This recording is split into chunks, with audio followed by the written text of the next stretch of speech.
সম্মানিত বন্ধুগণ, আসসালামু আলাইকুম। দূরে কাছে দেশে অথবা দেশের বাইরে থেকে বন্ধুরা ঠিক এই মুহূর্তে যেখান থেকে বাস্তব জীবনের গল্প শোনার জন্য আমার সাথে জয়েন করেছেন, আমি আপন আর যে আপন জীবনের গল্পের 962তম পর্বে আপনাকে বরাবর মতো স্বাগতম জানাচ্ছি। বন্ধুগণ, আজ আমি আপনাকে শোনাবো বরিশালের ছেলে মোহাম্মদ সিয়ামের জীবনের হৃদয় কাঁপানো চরম কষ্টকর এক বাস্তব জীবন কাহিনী। বন্ধুরা, আজকের গল্পের টাইটেল যে স্ত্রীর মুখ আগুন দিয়ে পুড়ে ফেলে এক স্বামী। ভালোবেসে বিয়ে করা ভালোবাসার মানুষের মুখটা পুড়ে ফেলে কেন? আমি আজকে গল্পটার প্রসঙ্গে শুধু এটুকুই মনে রাখি যে সিয়াম তার ভালোবাসার মানুষ বা বউয়ের মুখ পুড়িয়ে দেয়, কিন্তু কেন? যদি আপনি শোনেন আপনি হাসবেন কি কাঁদবেন আমি জানি না, তবে আমার কাছে মনে হয় যে এরকম গল্প আমার জীবনের গল্প অনুষ্ঠানে আমি আর পাই নাই। গল্প শেষে আমি হাসবো না কাঁদবো আমি জাস্ট তাজ্জব হয়ে গেছিলাম। আশা করবো শুরু থেকে শেষ পর্যন্ত গল্প জুড়ে আপনি আমার সাথেই থাকবেন এবং গল্প শেষে বরিশালের ভাই সিয়াম আহমেদকে আপনার মতো করে একটা মন্তব্য কমেন্ট বক্সে লিখবেন। ধন্যবাদ সবাইকে। সম্মানিত বন্ধুগণ, আসসালামু আলাইকুম। আমার নাম মোহাম্মদ সিয়াম আহমেদ, আমার বাড়ি বরিশাল। বন্ধুরা, আমি আমার জীবনের গল্পটা শুরু করার শুরুতে আপনাদেরকে আমার পরিবারের বিষয়ে জানিয়ে রাখি। আমার পরিবারে আমি আছি, আমার মা আছে, আর কেউ নেই। আমাদের পরিবারটা বরিশাল শহর থেকে অনেক দূরে সবুজ শ্যামলে গড়া কোনো এক ছোট্ট গ্রামের এক নিম্নবিত্ত পরিবার। নিম্নবিত্ত যে এতটাই নিম্নবিত্ত, আমার দুনিয়াতে আমার মা ছাড়া আমার আপন বলতে কেউ নেই। আমাদের পরিবারটা অনেক দুঃখী একটা পরিবার। আমার দাদার অনেক বেশি সয় সম্পত্তি ছিল এবং অগাধ সয় সম্পত্তির মাঝে আমার বাবা এবং আমার জেঠু দুনিয়াতে আসে। আমার জেঠু কোনো সময় আমার বাবাকে দেখতে পেত না। আমার বাবার সাথে অলওয়েজে আমার জেঠুর ঝগড়া লেগে থাকতো। একটা পর্যায়ে লোকমুখে শুনেছিলাম আমার জেঠু আর জ্যাঠাতো ভাইরা মিলে নাকি আমার বাবাকে বান মেরে তাবিজ করে ব্ল্যাক ম্যাজিক কালো জাদু করে আমার বাবাকে মেরে ফেলে। আমার বয়স যখন প্রায় 2 বছর তখনই আমার বাবা কালো জাদুতে আক্রান্ত হয়ে মারা যায়। আমার বাবা মারা যাওয়ার পরে আমার বাবার যে জমি জামাগুলো ছিল, সয় সম্পত্তিগুলো ছিল, যেগুলো আমার দাদার কাছে ভাগে বন্ডকে আমার বাবা পেয়েছে, এই সমস্ত জায়গা সম্পত্তিগুলো আমার জেঠু আর আমার জ্যাঠাতো ভাইয়েরা জোর করে ভোগ দখল করে। ওরা সব কিছু দখলে নিয়ে যায়। শুধুমাত্র আমাদের ঘর বিটাটা ছাড়া অবশিষ্ট কোনো কিছুই থাকে না।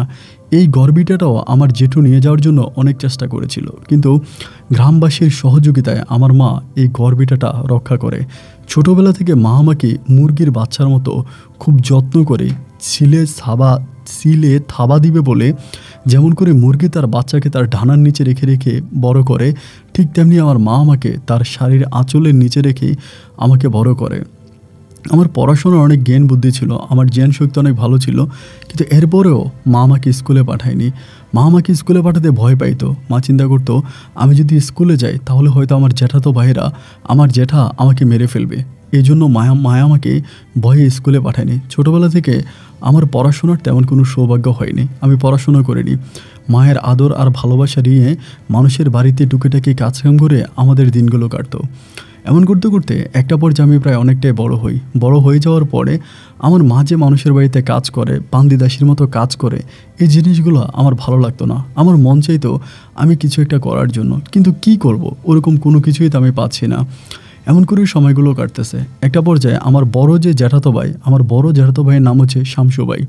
শামসু ভাই থাকে হচ্ছে সৌদি আরবে। শুনেছিলাম আরবের দেশ ওই সৌদি আরবে শামসু ভাইয়ের নাকি অনেক বড় ব্যবসা আছে, হোটেলের ব্যবসা আছে, ইনার টাকা পয়সা অনেক কিছু আছে। একটা সময় শামসু ভাই বাড়িতে আসে। তো শামসু ভাই যখন বাড়িতে আসে, শামসু ভাই ছিল এরকম একটা লোক, শামসু ভাই আমাদেরকে ভালো চোখে দেখতো না এবং আমাকে ছোটোবেলায় নাকি শামসু ভাই ধরে পুকুরে ফেলে দেয়। আমার মা যদি না দেখতো তাহলে নাকি আমি ওখানে বেশি মরে উঠতাম। একটা পর্যায়ে আমার শামসু ভাইয়ের যে বউ ছিল তিনি অত্যন্ত ভালো, ঝর্ণা ভাবি এতটাই ভালো যে আমি বলে বোঝাতে পারবো না। আমাদের বিপদে আপদে সবসময় ঝর্ণা ভাবি আমাদের সাথে আছে। ওনার শ্বশুর শাশুড়ির চোখে ফাঁকি দিয়ে ঝর্ণা ভাবি আমাদের ঘরে আসতো, আমাদের জন্য খাবার দাবার দেওয়া যেত, চাল ডাল দিত। ঝর্ণা ভাবি আমাদেরকে অনেক ভালোবাসতো। ঝর্ণা ভাবির জামাই ছিল শামসু ভাই। শামসু ভাই তখন সৌদি আরব থেকে দেশে আসে, আর আমাদের এই বাড়িটা এরকম একটা বাড়ি, আমার জ্যাঠার বাড়ির সামনে পড়ছে আমাদের বাড়িটা। তো পিছনে হচ্ছে জ্যাঠার দোতলা বিল্ডিং এবং বিল্ডিংয়ের সামনে আমাদের ছোট্ট একটা ভাঙা একটা ঘর। তো সবসময় আমার জ্যাঠা বলতো, আমার মাকে বলতো যে ভাবি আপনাদের এই ঘরটা আমার মাকে বলছে যে তোদের এই ঘরটা এখান থেকে সরাই ফেল, তো তোদের গড়টার কারণে আমাদের বিল্ডিংটা দেখা যায় না। মানে রাস্তা দিকে সর্বপ্রথম তাকালে আমাদের ভাঙা গড়টা দেখা যায় এবং আমাদের ঘরের পিছনে হচ্ছে জেঠুর গড়টা। মানে যেমন করে আমার দাদা বাঘ বন্টক করে দিয়েছিল, ওই বন্টকে আমাদের ঘরটা সামনে পড়ছে এবং জেঠুর ঘরটা পিছনে পড়ছে। তো জেঠু সবসময় আমার আম্মাকে বলতো যে ঘরটা ভাঙার ব্যবস্থা করো, ঘরটা ভেঙে ফেলো, তোমাদেরকে অন্য কোথাও জায়গা কিনে দিই। কিন্তু আমার কথা হচ্ছে আমার জীবন থাকতে আমি কখনো অন্য কোথাও জায়গা কিনবো না। আমার বাপ দাদার যে সম্পদ, আমার বাপের কোটি কোটি টাকার জমি ছিল, এই সমস্ত জমি আমার জেঠু নিয়ে গেছে। আমরা কিছুই পাইনি এবং এগুলো আমাদের নামে দলিল হলেও আমার জেঠু এলাকার লোকজন দিয়ে এগুলো বুক দখল করে। শুনলে অবাক হয়ে যাবেন, আমার জেঠু আমাদের এলাকার একমাত্র ব্যক্তি যে কিনা 5 বার পবিত্র নগরী সৌদি আরবে যায় হজের উদ্দেশ্যে। তো 5 বার হজ করা ওই হাজী সাহেব আমার মৃত বাবার সমস্ত সয় সম্পত্তি একাই ভোগ করে যাচ্ছে। এর কানা করেও আমাদেরকে দেয় না এবং আমাদের যে ঘরভিটাটা আছে শেষ পর্যন্ত আমাদেরকে এখান থেকে উচ্ছেদ করে দেওয়ার জন্য দিনের পর দিন এলাকাতে দরবার ডাকে, মানুষ ডাকে, মেল ডাকে, আমাদেরকে এখান থেকে কিভাবে উঠানো যাবে ওই একটা পরিকল্পনায় আমার জেঠুর মাথার মধ্যে 24টা ঘন্টা ঘুরতে থাকে। এই তো এরকম করতে করতে আমার মামার যেই ভাবিটা আছে, মানে ওই আমার জেঠুর ছেলের বউ ঝর্ণা ভাবি আমাদেরকে সবসময় সাপোর্ট করতো। ঝর্ণা ভাবির হাজব্যান্ড শামসু ভাই তখন দেশে আসে। আমার তখন কোনো ইনকাম নাই, আমার বয়স তখন প্রায় 18 বছরের কাছাকাছি। আমি এমনি টুকিটাকি মানুষের বাড়িতে কাজ টাজ করি, এমন করে চলাফেরা করি। একটা সময় আমার ওই জ্যাঠাতো ভাই শামসু ভাই আমার বললো যে সিয়াম তুই কী করিস?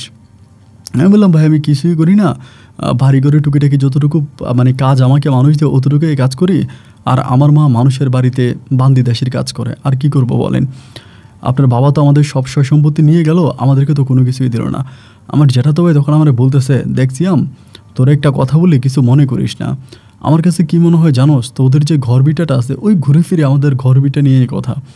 তোদের যে ঘরভিটাটা আছে এটার জন্য আমাদের বাড়িটা দেখা যায় না, আমাদের বাড়িটা অনেক পিছনে পড়ে আছে, তুই তো কোনো কাজ কাম করিস না বা বাড়িতে পড়ে থাকিস, একটা কাজ কর, আমি সৌদিতে আমার দোকানে তোর একটা ভিসা দিই, সৌদিতে আমার দোকানে একটা ভিসা দিই, সৌদি আরবে চলে আয়, এসে আমার দোকানে বয় এবং মাস শেষে ভালো টাকা আমি তোকে বেতনে দিব, বিনিময় তোরা এখান থেকে ঘরটা ভেঙে ফেল, এখান থেকে ঘরটা ভেঙে আমি তোদেরকে অন্য কোথাও জায়গা কিনে দেবো, ওইখানে ঘর বানা। এই কথা আমার জ্যাঠাতো ভাই বললো এবং আমাদের পাশের একটা এলাকার ভিতরে 10 লাখ টাকার জায়গাও জ্যাঠাতো ভাই চাইলো। 10 লাখ টাকার জায়গা ছিল, সেখানে আমাদেরকে ঘর বানাই দিবে। তো আমার ওই শামসু ভাইয়ের কথাটা আমার একটু হলেও মনে ধরছে এই কারণে, প্রথমত আমরা তো বেকার, আমি তো বেকার, কোনো কাজকাম করি না, আমার মা মানুষের বাড়িতে কাজকাম করে। রাগ আর ক্ষোভের বশবর্তী হয়তো জ্যাঠার উপরে রাগ করে আমরা এতদিন পর্যন্ত ঘর বিটাটা ছাড়তেছি না। আমরা জানি আমাদের এই ঘর বিটার জন্য আমার জ্যাঠার ওই ফাউন্ডেশন করা বড় বিল্ডিংটা দেখা যায় না। তো এই জন্য জ্যাঠা যতই বলতো আমি জ্যাঠার উপর রাগ করে আমি এই ঘর ভাঙি নাই। তো এক পর্যায়ে যখন জ্যাঠাতো ভাই শামসু ভাই আমাকে ঠিকমতো বুঝাইলো যে উনি আমাকে সৌদি আরবে নিয়ে যাবে, ওনার দোকানে কাজ দিবে, আমি যদি আমাদের ঘরটা এখান থেকে ভেঙে নিয়ে যাই এবং অন্যত্রে উনি আমাকে 10 লাখ টাকার জায়গাও কিনে দেবে। এই কথা নিয়ে আমি তখন আসার পরে আমার আম্মার সাথে কথা বলতেছি সন্ধ্যার সময়। তো আমার ওই ঝর্ণা ভাবিও তখন আমাদের ঘরে, তো আমাদের ঘরে থাকার পরে আমি তখন আম্মারে বললাম যে আম্মা, শামসু ভাই তো আমার এরিয়াটা বলতেছে অমুক জায়গায় আমাকে 10 লাখ টাকা দিয়ে জমি কিনে দেবে এবং শামসু ভাই আমাকে 5-6 লাখ টাকা খরচ করে বিদেশে নিয়ে যাবে এবং বিনিময়ে যাতে আমরা এই ঘরটা ভেঙে ফেলি, আমাদের ওই ঘরটার কারণে ওদের ঘরটা দেখা যায় না। আমার ওই ঝর্ণাবাবু ওই মুহূর্তের মধ্যে জিহ্বায় কামড় দিয়ে ফেলে, কামড় দিয়া বলে যে সিয়াম রে, তোরা বুঝোস না কেন, তোদেরকে আর কত জ্বালাবে? নিজের বাপ দাদার একটুখানি জায়গা আর অন্যত্রে কিনা হাজারো জায়গার মাঝে অনেক পার্থক্য আছে। এটা সেই জায়গা যে জায়গায় তোর বাপ ছিল, এটা সেই জায়গায় যে জায়গায় তোর বাপ এন্তেকাল করেছে। সুতরাং তোরা তোদের ঘরবিটা কখনোই ছাড়বি না, তোদের ঘরবিটা তোরা ছাড়বি কেন? আমার ওই ভাবি তখন আমাকে বুঝাইলো এবং সাথে সাথে আমার মাকেও বুঝাইলো। আমার মাও তখন ভাবির কথা শুনে উগ্র মেজাজে রেগে উঠে আমাকে বললো যে না সিয়াম, আমাদের জীবন থাকতে আমরা কখনো এই ঘরবিটা ছাড়বো না। আমার ওই জ্যাঠাতো ভাইয়ের বউ তখন ঝর্ণাভাবে আমাকে বলতেছে, তোমার ভাইয়ের যদি এতই তোমাদের জন্য দয়া ভালোবাসা হয়ে থাকে তাহলে তোমার এই ঘর ভিটাটা ভাঙার দরকার কি? তোমার বাপের ভিটার ভিতরে তোমার একটা বিল্ডিং উঠাই দেখ, এরপরে তোমার বিদেশে নিয়ে যাক, সে ঘরটা ভাঙতে হবে কেন? বুঝতেছো, তোমাকে তোমার বাপের ভিটা থেকে পর্যন্ত উঠাই দিতে চায়। আমার তখন ওই আমার ওই জ্যাঠাতো ভাইয়ের বউর কথাটা আমার তখন মনে ধরছে, ঝর্ণাভাবির কথা মনে ধরছে। ঝর্ণাভাবি আমার বলো, খবরদার, তোমরা ঘরও ভাঙবা না, এই ঘরেই তোমরা থাকবা, প্রয়োজনে না খেয়ে হইলেও থাকবা। ভাই তখন 2 মাসের মতো বাড়িতে থাকে, আমাকে খুবভাবে বুঝায়, সিয়াম তোর তো ভাই বললাম যে অন্যত্রে জায়গা কিনে দেবো, তোর বিদেশে নিয়ে যাব, তোদের ঘরটা এখান থেকে ভেঙে ফেল, ভাই না ভালো, অনেকভাবে ভাই আমাকে বোঝায়।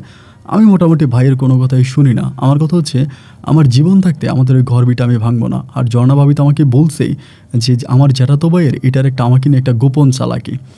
তো এইভাবে সময়টা কাটতেছে, কাটতে কাটতে 2 মাস পরে আমার জ্যাঠাতো ভাই আবার বিদেশে চলে যায়। আমার জ্যাঠাতো ভাই যখন বিদেশে চলে যায় আমি তখন চারদিকে হাম্বু হাম্বু করে ঘুরতেছি। মানে আমার কাছে কোনো টাকা পয়সা নাই, আমি চারদিকে ঘুরি, মানুষ যেখানে কাজ দেয় টুকে মানুষের কাজ কাম করি, এইভাবেই সময়গুলো কাটতেছে। একদিন ঝর্ণা ভাবি আমার এই সন্ধ্যার সময় ডাকলো। উনি পুকুর পাড়ে তখন মাছ ধরতেছে বড়শি দিয়া, ডাইকে আমার বলতেছে, সিয়াম তুই কি করিস? আমি তখন বললাম, ভাবি কি আর করবো? ভাইও জিজ্ঞেস করলো, আপনিও জিজ্ঞেস করেন। আমি পথে ঘাতে ঘুরে বেড়াই। আমাকে বলো কোনো ব্যবসা বাণিজ্য করতে পারিস না? আমি বলি, দূর ভাবি, ব্যবসা করতে টাকা লাগবে, টাকা পাবো কই? আম্মা মানুষের বাড়িতে বান্দি দেশের মতো কাজ করে, আর আমি যদি পাই 100 টাকা 200 টাকা হাজিরাতে মানুষের কাজ করি, ব্যবসা করার মতো টাকা পাবো কই? ভাবি তখন আমার বললো, আমাদের 3 রাস্তার মোড়ে এখানে 2টা গ্রাম আছে, 2টা গ্রামের মাঝখানে একটা 3 রাস্তার মোড় আছে। এই 3 রাস্তার মোড়ে তুই একটা দোকান দে, এবং দোকানটা দেখবি দোকানটা অনেক ভালো চলবে, এটা চলার মতো একটা জায়গা। আমি তখন বললাম, চলার মতো একটা জায়গা, এটা তো ভালো কথা। একটা দোকান কি আর মুখের কথা? একটা দোকান দিতে হইলে কত টাকা লাগবে, আর আমি কি দোকান দিব? ভাবি আমার বলে, মুদির দোকান দেই, চাউল ডাউল তেল পেঁয়াজ রসুন হলুদ মরিচ এগুলো উঠা, গ্রামের মানুষ তো এগুলো কিনবে তাই না, এটা উঠা। আমি বললাম, না ভাবি, তুমি আমারে বলছো এটাই ভালো, আমি করবো কেমন করে, আমার কাছে তো টাকা নাই। এই বলে ভাবির সাথে কথাবার্তা বললাম। বলার পরে ভাবি তখন মাছ ধরতেছে, আমি তখন চলে গেলাম। রাতের বেলায় ভাবি তখন আমার নাম্বারে কল দিল। আমার নাম্বারে কল দিয়ে বলতেছে, সিয়াম আমার ঘরে আসো। আমি বললাম, না না না, যেটা দেখলে মাইরে ফেলাইবো। বলে, না তোমার যেটা যেটি ঘরে নাই তুমি আসো। পরে আমি ঘরের মধ্যে গেলাম। ভাবি তখন একটা মিক্সি পড়ে আছে, খুব সুন্দর লাগে কিন্তু আমার এই ভাবিটা অনেক সুন্দর দেখতে, শুনতে যথেষ্ট ফর্সা লম্বা, এবং আমাদের গ্রামে আমাদের ভাবিটি হচ্ছে সবচেয়ে সুন্দরী বউ এবং ঝর্ণা ভাবি। তো আমি তখন বললো, সিয়াম একটা কাজ করো, আমার কাছে অল্প কিছু টাকা আছে, তোমার ভাই তো আমার খুব বেশি বেশি টাকা দেয় না, তো আমার হাত খরচের টাকা থেকে আমি কিছু টাকা মানে বাঁচাইলাম, কিছু টাকা বাঁচাইয়া এই টাকাটা তোমারই দিব, তুমি একটা মুদির দোকান দাও। আমি তখন বলি, না ভাবি, আমি আপনার কাছ থেকে নিয়ে কোনো দোকান দিব না, কারণ আপনি আপনি আমাদের বাড়িতে বসে যে আসার পর থেকে আমাদেরকে অনেক সাহায্য সহযোগিতা করতেছেন, সবসময় আমার মায়ের কাছে যাচ্ছেন, আমার মাকে রান্নাবান্না করে দিচ্ছেন, এবং গোপনে ঘর থেকে খাবার নিয়ে আমার মাকে খাওয়াচ্ছেন। আপনি আমার কাছে ফেরেস্তার মতো। ভাবি, এটা আমি কখনোই করতে পারবো না, আমি আপনার কাছে অনুরোধ করি, এটার কোনো প্রয়োজন আমার নাই, আমি আপনার কাছ থেকে টাকা নিব না। ভাবি তখন আমাকে জোরাজোরি করলো, বল 30,000 টাকা নিয়ে যাও, আমি তোমাকে দিছি, এই টাকাটা দিয়ে তুমি একটা দোকান করো, এখানে একটা দোকান করো, এবং আমি আশা করি দোকানটা যদি তুমি ভালো করে করতে পারো, এখানে দোকানটা চলবে, কারণ 2টা পাশে 2টা গ্রামের মাঝখানের দোকান অনেক ভালো চলবে। এই ভাবি তখন আমাকে ধরলো, আমি নিতে চাই না, তাও উনি জোর করে আমাকে 30,000 টাকা দিল। ভাবির কাছ থেকে 30,000 টাকা নেওয়ার পরে আমি তখন মারে বললাম যে, মা এই ঘটনা, ভাবি তো আমার 30,000 টাকা দিছে এখানে দোকান করার জন্য। মা আমারে বলে, আল্লাহ রে, একটা এরকম খারাপ ফ্যামিলিতে এরকম ভালো একটা মেয়ে কীভাবে আসলো, আল্লাহ কীভাবে এরকম ভালো একটা মেয়েরে পাঠাইলো, এত যে ভালো রে বাবা, আমার মাঝে মাঝে এসে হাত পা টিপে দেয়, আমার মাথা টিপে দেয়, আমার শরীর টিপে দেয়, আমার জন্য রান্না বান্না করে খাওয়ায়, আমার অনেক যত্ন করে, আদর করে, ভালোবাসে। আমি তখন বললাম, এখন ভাবি তো টাকা দিল 30,000, এখন আমি কি করব? আমার আম্মার কাছে জমানো আরও 10,000 টাকা ছিল, আম্মা তার কাছ থেকে আরও 10,000 টাকা আমাকে দিল, আমার 40,000 টাকা হলো। তো 40,000 টাকা হওয়ার পরে এই 3 রাস্তার মোড়ে একটা মেশিন ঘর ছিল, মানে পানি সেচ দেওয়ার জন্য একটা মেশিন ঘর ছিল, বাট ওই ঘরটা এখন বন্ধ আছে, পরিত্যক্ত অবস্থায় আছে। আমি তখন ওই ঘরটা 5,000 টাকা দিয়ে আমার এলাকার যার জায়গা আর কি, তার কাছ থেকে আমি ঘরটা কিনি, এবং ঘরটা কিনে আমি ওটা খুব সুন্দর করে সাজুগুজু করাই, এবং 500 টাকা ঘর বাড়ায়। ওই ঘরটা আবার 500 টাকা ভাড়া নিয়ে, জায়গাটা 500 টাকা ভাড়া নিয়ে আমি তখন ওখানে একটা মুদির দোকান শুরু করি। তো বিভিন্ন বাজার আছে, বাজারের কাছ থেকে বাকিতে মাল আনি, এবং বেচা হইলে ওনাদেরকে টাকা দিই। ধরেন বড় বড় বাজার আছে, ওই বাজার থেকে মাল আনি, বাজারে যদি কোনো জিনিসের দাম হয়ে থাকে ধরেন 15 টাকা, আমি এলাকাতে 20 টাকা বিক্রি করে 5 টাকা আমি লাভ করি। এরকম করে ব্যবসা বাণিজ্য করতেছি, আলহামদুলিল্লাহ আমার আর কোনো অভাব অনটন নাই, আমি ভালো করেই চলতেছি। তো ভাবিও খুব ভালো, ঘরের যে সময় যেটা লাগে আমাকে বলে যে, সিয়াম আমার এটা লাগবে, আমি আইনা দিই, আমার ওইটা লাগবে আইনা দিই। এরকম করতে করতে ভাবির অনেক কিছু আমি আইনা দিই। এমন করে সময়গুলো কাটতে কাটতে মেয়েদের কিছু পার্সোনাল জিনিস আছে যেগুলো মেয়েরা ব্যবহার করে। ভাবি একদিন আমাকে এরকম একটা লিস্ট দিল যে এই জিনিসগুলো আমার জন্য নিয়ে আসো, খুবই পার্সোনাল। তাই আমি এটা আমি লজ্জা পাইলাম আর কি, এই ধরনের জিনিস তো আমি কখনো কিনি নাই। পরে আমি গঞ্জের বাজারে গেছি, বড় বাজারে, এবং বড় বাজারে যাওয়ার পরে আমি তখন এই জিনিসগুলো কিনলাম। তো কিনতে যখন গেছিলাম, তাই দোকানদার আমাকে লজ্জা দিতেছে যে এটা কার জন্য, এত বড় কেন, এই সাইজ টাইজ দিয়ে অনেক কথাবার্তা বলতেছিল। যাই হোক, আমি এগুলো কিনলাম, কেনার পরে আসছি, মানে সন্ধ্যার দিকে আসছি। ভাবি আমার বলে, আমি রাতে ফোন দিলে নিয়ে আইসো, এখন আর আইনো না। আমি আইন আমার দোকানে রাখছি। পরে দোকান বন্ধ করে 10টার দিকে ঘরে গেছি। 10:30টার দিকে ঝর্ণা ভাবি আমাকে ফোন দিছে, ফোন দিয়ে বলতেছে, সিয়াম আমার ঘরে আসো। আমি বললাম যে চাচা জ্যাঠা তারপরে জেঠি নাই, বলে ঘরের পিছন দিয়ে আসো, সমস্যা নাই। পরে ঘরের পিছন দিয়ে আমি ভাবির ঘরে ঢুকছি। ঢুকার পরে ভাবি তখন এগুলো হাতে নিয়ে বলতেছে যে এগুলোর সাইজ তো অনেক বড়, এত বড় বড় সাইজের আনছো কেন? আমি বললাম ওমা, আপনি যেই সাইজ লিখে দিয়েছেন বেটা তো আমার সেই সাইজেরই দিছে। আমাকে বলতেছে না, এগুলো সাইজগুলো অনেক বড় বড় মনে হচ্ছে, আচ্ছা তুমি একটা ভাবিরে পড়াই দাও তো, দেখি সাইজ ঠিক আছে কিনা। আমি তখন বললাম আস্তাগফিরুল্লাহ, এটা কী বল? আমি বললাম ভাবি এটা কীভাবে সম্ভব? পরে আমার বলে দূরও, তুমি আমার দেবো না, সমস্যা কি, বিয়ে শাদী করবা না, পড়াই দাও। পরে ভাবি হঠাৎ করে আমাকে এটা পড়াই দিতে বললো। আমার কাছে মানে এতটাই খারাপ লাগলো, আবার ভালোও লাগলো। আমি তখন এটা পড়াই দিলাম। পড়াই দিয়ে লজ্জা পাইয়া আমি তখন মানে ঘর থেকে বেরিয়ে চলে আসছি। ঘর থেকে বেরিয়ে আমি আমার ঘরে আসছি, এসে সারাটা রাত আমি ঘুমাইতে পারিনি। এবং এরপর থেকে আমি আর ভাবির সামনে দিয়া পড়ি না, মানে ভাবির সামনে পড়ি না, খুব লজ্জা পাই। অন্য জায়গায় দিয়ে দোকানে যাই এবং অন্য জায়গায় দিয়ে দোকান থেকে আসি। ভাবি ফোন দিল, ভাবির ফোন আর আমি রিসিভ করি না। এভাবে 3 দিন কেটে গেছে। 3 দিন পরে একদিন দুপুরবেলা, মানে দুপুরে তো ধরেন কাস্টমার দোকানে কম থাকে, দুপুরবেলা ভাবি একদিন টিফিন বক্স একটা হাতে নিয়ে আমার দোকানে হাজিরা বলতেছে সিয়াম ঘটনা কি? আমি বললাম কই ভাবি, কোনো ঘটনা নেই তো, কেন কী হয়েছে? আমাকে বলে তুমি আমারে দেখলে পাশ কেটে চলে যাও, আমার সাথে কথা বলো না, এবং কেমন জানি তুমি আমার একটু ইগনোর করো মনে হচ্ছে। না ভাবি, আমার আসলে লজ্জা লাগে এর জন্য। বলে লজ্জা লাগবে কেন? এই নাও তোমার জন্য মুরগির মাংস দিয়ে ভাত নিয়ে আসছে, ভাত খাও। এবং না ভাবি, আমি বাড়িতে যা ভাত খাবো। বলে এখানে ভাত খাও। পরে ভাত খাইলাম। ভাবি তখন আমার বলতেছে সন্ধ্যার পরে ফোন দিলে কিন্তু ফোন ধরবা। আমি বললাম আচ্ছা ঠিক আছে, ফোন ধরবো। এরপরে ভাবি তখন চলে গেল। চলে যাওয়ার পরে সন্ধ্যার পরে ভাবি আমারে ফোন দিল, তখন 7টার মতো বাজে। আমাকে ফোন দিয়ে বলতেছে আজকে একটু তাড়াতাড়ি দোকান বন্ধ করে চলে আসো। আমি বললাম ভাবি দেখেন, আমি তো দোকানদারি করি, আমার লজ্জা লাগে, আমি আপনার ঘরে যাবো না। পরে আমার বেলা ঘরে আসতে হবে না, তুমি দোকানটা বন্ধ করে একটু তাড়াতাড়ি এসো। পরে ভাবির কথা মতো আমি দিন 8:30 9টার দিকে দোকান বন্ধ করে দিই। এবং দোকান বন্ধ করার পরে ভাবি আমাকে বলে ওনার মানে বারান্দা যাওয়ার জন্য। বারান্দার যে ব্যালকনি আছে ওই দিকে, মানে বাইরে থেকে গ্রিলের মধ্যে যাই। এবং যাওয়ার পরে ভাবি তখন আমার সাথে ওইখানে দাঁড়া কথা বলে। আধা ঘন্টার মতো কথা বলে বলতেছে সিয়াম কিছু মনে করো না, ভিতরে আসো, ভাবি একটু তোমার সাথে কথা বলে। আমার তো আপন বলতে কেউ নেই, তোমার ভাই আমার বিদেশ থেকে মাঝে মাঝে 2 বছর পর এসে 2 মাস থেকে চলে যায়, এভাবে তো একটা মানুষের জীবন কাটতে পারে না, তুমি একটু ঘরে আসো, ভাবি তোমার সাথে কথা বলি। আমি না ভাবি, আমি এখানে দাঁড়ায় কথা বলি, কোনো সমস্যা নাই। ভাবি আমার অনেক বড়, তারপর উনি আমাকে জোরাজোরি করে। একটা পর্যায়ে আমি তখন ঘরের ভিতরে যাই। ঘরে গেলে পরে ভাবি ঘরের ভিতরে সবসময় খুব সুন্দর সুন্দর জামা পরতো। আপনার ধরেন টি শার্ট বা হচ্ছে কি আপনার মানে খুব হট টাইপের জামাগুলো পরতো। তো এরকম জামা পরা দেখলে আমার খুব লজ্জা লাগতো, আমি ওনার দিকে তাকাইতে পারতাম না, আমি নিচের দিকে তাকায় থাকতাম। বরাবরের মতো ওই দিন আমি নিচের দিকে তাকায় আসি, ভাবির দিকে তাকাইতে আসি না। ভাবি আমাকে বলতেছে সিয়াম তুমি এই দিকে তাকাও, নিচে তাকায় আসতো কেন? আমি বললাম ভাবি আপনার দিকে তাকাইতে আমার লজ্জা লাগে। কেই বেটা, তুই বিয়ে করবি না, তোর বউ হবে না? আমি বললাম বিয়ে করবো, আমি কি এত সকাল বিয়ে করবো? আমি তো অনেক বছর আগে বিয়ে করবো। সেদিন ভাবি আমার সাথে একটু দস্তাদস্তি করলো এবং একটু জাস্ট হাতাহাতি পর্যায়ে চলে গেলাম। একটা পর্যায়ে আমি তখন এখান থেকে বের হয়ে গেলাম। বাসা থেকে বের হয়ে আমি তখন আমার রুমে চলে গেলাম। এবং ওই দিনের পর থেকে ভাবির প্রতি আমার এক ধরনের একটা আকর্ষণ কাজ করতে শুরু হলো। মানে আকর্ষণ বলতে এরকম যে আমার ভাবিকে না দেখলে কিছুই ভালো লাগে না, অন্তত ভাবিকে একটা নজর দেখার জন্য আমি পাগল হয়ে ছুটে আসি। ভাবিও আমারে প্রচুর পছন্দ করে। এভাবে 1 দিন 2 দিন 3 দিন 4 দিন সময়গুলো কাটতে কাটতে একটা পর্যায়ে আমি কন্টিনিউয়াসলি রাতের বেলায় দোকান বন্ধ করে 1 ঘন্টা ভাবির ঘরে যাওয়া শুরু করলাম।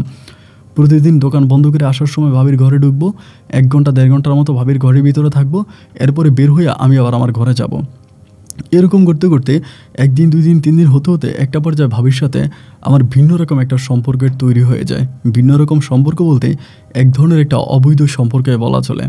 তো আমি যেহেতু খুবই অবিবাহিত কম বয়স্ক একটা ছেলে, ভাবির তো অনেক বয়স হয়েছে, তো সেখানে আমার ভিতর তখন মনে হলো যে ভাবি হচ্ছে পৃথিবীর স্বর্গীয় সুখ, আমার যত যাই হোক আমার ভাবির আমার লাগবে।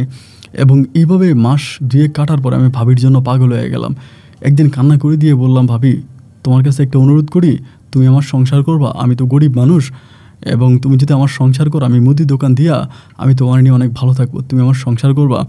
ভাবি তখন আমারে বলে জানো তোমার একটা কথা বলেছি, আমি কিছু মনে করো না, আসলে তোমার ভাই আমারই বিয়ে করছে, আমার বাবারও টাকা পয়সার অভাব নাই, আমার স্বামীরও টাকা পয়সার অভাব নাই। একটা মেয়েরে একটা বাবা তো ধরো 17-18 বছর খাওয়ায়, তো একটা বাবা কি চাইলে তার মেয়েটারে সারা জীবন খাওয়াইতে পারে না? আমি বললাম হ্যাঁ পারে। তো ভাবি আমার বলে তাহলে বাবা যদি তার মেয়েটারে সারা জীবন খাওয়াইতেই পারে, একটা পুরুষের কাছে মেয়েটারে কেন দিয়ে দেয়? এই কথাটা কি তুমি জানো? আমি বললাম যে না ভাবি জানি না। ভাবি আমার বলে শারীরিক শান্তির জন্য, যেটা বাবা দিতে পারে না এটা অন্য পুরুষে দিতে পারে, এই জন্য অন্য পুরুষের কাছে বাবা তার মেয়েকে বিয়ে দেয়। কিন্তু আমার স্বামী আমাকে ভরণ পোষণ দেয়, কাপড় চোপড় দেয়, কিন্তু কোনোদিন আমার স্বামীকে আমি কাছে পাই না। যেখানে নিজের স্বামীকে কাছে পাই না সেখানে আর টাকা পয়সা দিয়ে কী হবে? আমার টাকা পয়সা, অর্থ আভিজাত্য কোনো কিছুর দরকার নেই। সিয়াম, তুমি যদি সত্যি আমাকে বিয়ে করো, আমার সাথে সংসার করো, আমাকে অন্তত মানসিক শারীরিক শান্তিটা দাও, তাহলে সিয়াম আমি তোমার সাথে সংসার করব। আমি তখন বললাম ভাবি এটা কী বলেন আপনি? আমি আপনার মতো আমাদের গ্রামের সবচেয়ে সুন্দরী বউটারে আমি পাবো, এটা তো আমি চিন্তাও করি নাই। কিন্তু শামসু ভাই তো আমাকে মেরেই ফেলবে। উনি আমার বলে শামসু তোমার কি করবে এটা আমি দেখবো, তুমি শামসুরে তো ভয় পাও কেন? এত ভয় পাও কেন?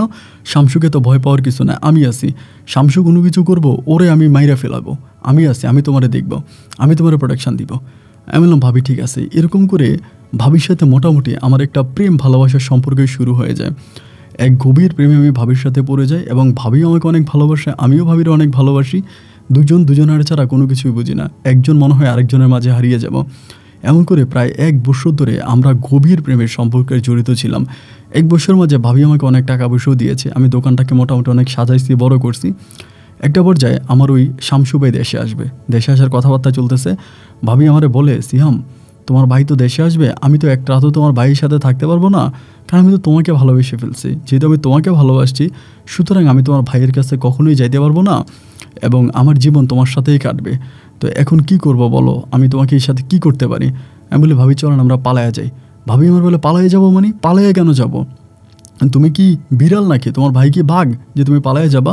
পালায়ে যাওয়ার কী আছে? আমরা ভাগের বাচ্চার মতো এই সমাজে থাকবো, তুমি আমাকে বিয়ে করবো, আমি তোমার বিয়ে করবো, আমরা এক সমাজে থাকবো।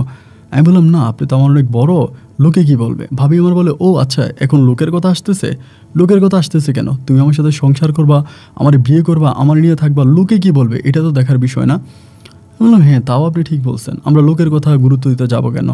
আচ্ছা লোকের কথার প্রয়োজন নাই, এখন কি করবো আপনি আমার বলেন। ভাবি আমার বলে আমি যা বলছি তাই, তুমি দেখো কি করতে পারো, ব্যবসাটাকে আরেকটু ডাবল আপ করো। এই নিয়ে ভাবি কিন্তু আমাকে প্রতি মাসে টাকা দিত, মানে ব্যবসাটাকে উন্নয়ন করার জন্য।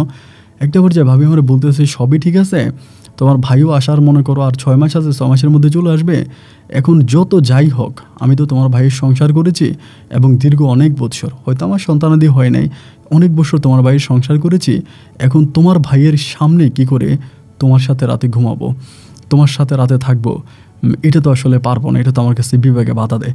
আমি তখন বললাম ভাবি আমি আসলে বুঝতেছি না আপনি কি বলতেছেন।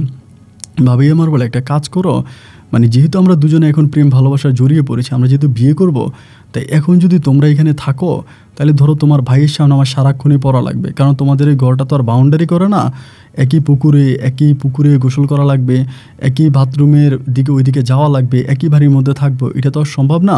একটা কাজ করেছিলাম, তুমি অন্য কোথাও একটা বাড়ি কেনার ব্যবস্থা করো, এই গ্রামে না ভিন্ন কোনো একটা গ্রামে। আমি তখন বললাম ভাবি ভিন্ন গ্রামে যে বাড়ি কিনবো, মানে জায়গাটা টাকাটা পাবো কই? ভাবি আমার বলে এই জায়গাটা বিক্রি করে দাও তোমার শামসু ভাইয়ের কাছে। আমি বললাম কী বলেন, শামসু ভাইয়ের কাছে তখন বিক্রি করলাম না এখন বিক্রি করবো? ভাবি আমার বলে আরে তখন তো তোমার সাথে আমার কোনো সম্পর্ক হয় নাই, তো সম্পর্ক না হওয়ার কারণে তখন হয়তো বিক্রি করো নাই, এখন বিক্রি করে দাও।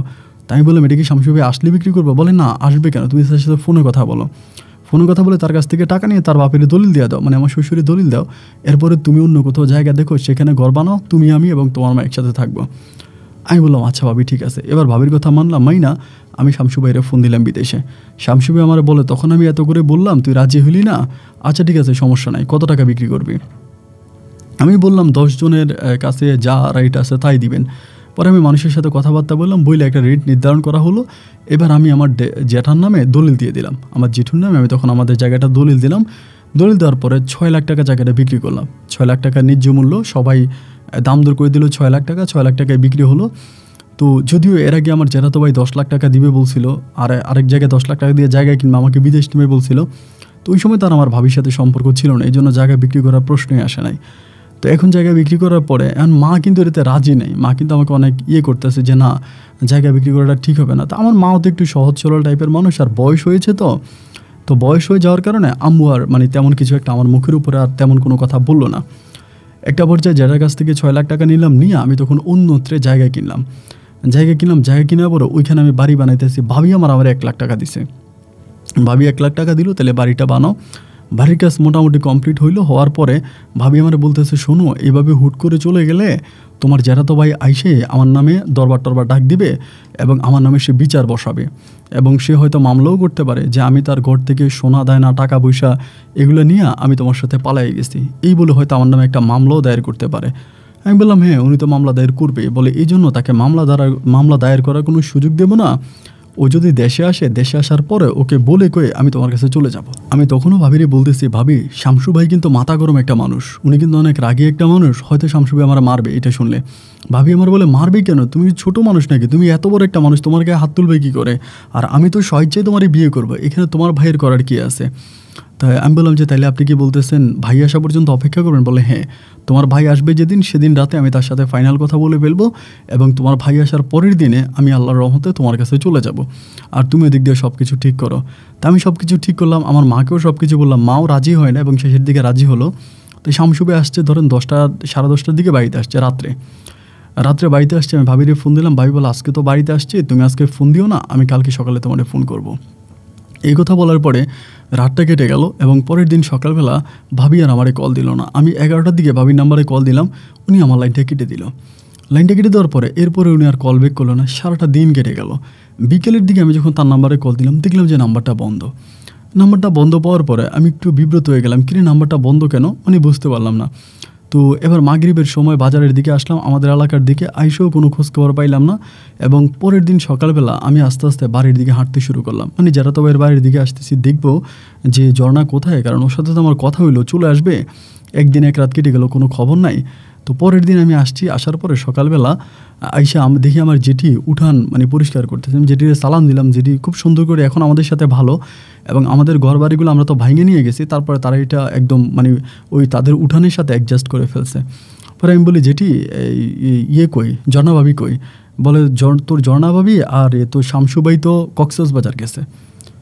যে কী বলো, কক্সবাজার গেছে? আমাদের এখানে কুয়াকাটা ফালাইয়া? বলেন, কুয়াকাটা অনেকবার গেছে, এই জন্য তারা এবার কুয়াকাটা জেনে এবার কক্সবাজার গেছে। আমি তখন বললাম, এটা কী বলেন, কবে গেল? বলে, গতকালকে রাতে।